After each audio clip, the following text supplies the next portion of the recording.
नमस्कार शेतकरी मित्रांनो, आज जाणून घेऊया शेतकरी पीक विम्याबद्दल. पीक विमा योजना सर्वप्रथम आपण जाणून घेऊया की या योजनेचे निकष काय आहेत.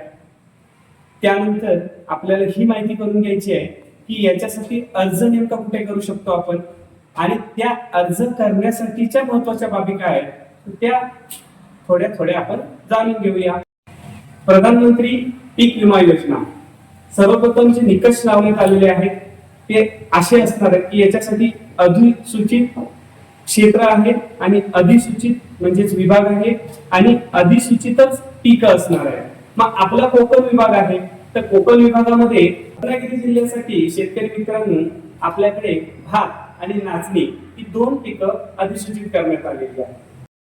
पीक विमासाठीचा अर्ज आहे तो आपण आपल्या जवळच्या सामूहिक सुविधा केंद्र म्हणजे सीएससी कॉमन सर्व्हिस सेंटरला जाऊन करून घेऊ शकतो.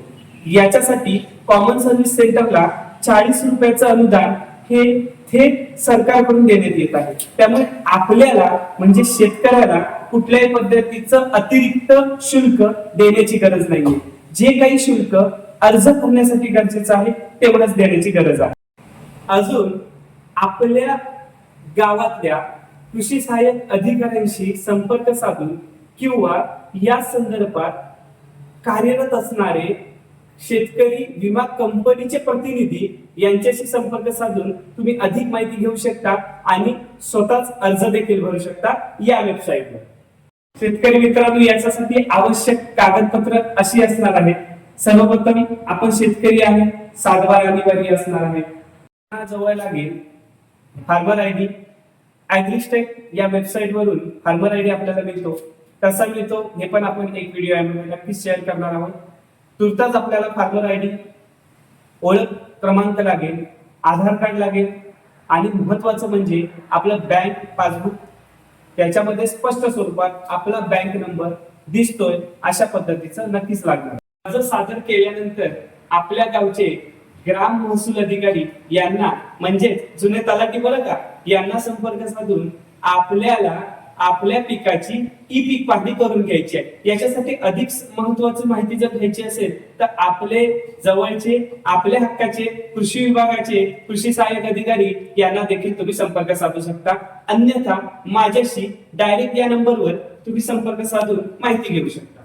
प्रधानमंत्री पीक विमा योजनेचा नुकसानीचा परतावा आपल्याला आपल्या पिकाचं पावसामुळे, हवामानामुळे, वातावरणामुळे किंवा अन्य नैसर्गिक कारणामुळे जर नुकसान झालं तर मिळणार नाहीये. लक्षात घ्या. पिकाच्या नुकसानीची पातळी ठरवण्यासाठी मंडळ स्तरावर जवळपास 12 पीक कापणी प्रयोग घेतले जाणार आहेत आणि या पीक कापणी प्रयोगामध्ये सर्व स्तरावरील प्रशासकीय अधिकारी यांचा समावेश असणार आहे.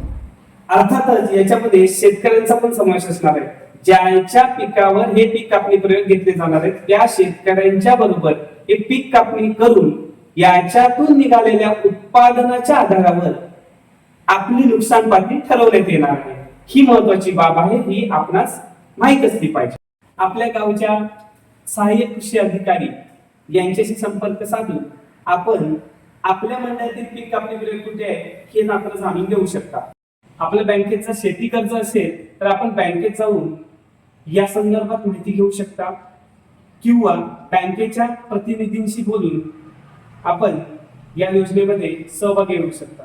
कधी कधी बँकेमार्फत अनावधानाने ही बाब राहून जाते, त्याच्यासाठी ही गोष्ट खूप महत्वाची आहे. पोर्टलवर माहिती भरताना खोटी माहिती दिली किंवा तुमचं ई पीक पाहणीचं क्षेत्र आणि तुम्ही अर्ज करताना सादर केलेलं क्षेत्र याच्यामध्ये जर तफावत आढळली तर आपल्याला पुढील 5 ते 7 वर्षामध्ये कोणताही शासकीय योजनेचा लाभ मिळणार नाही.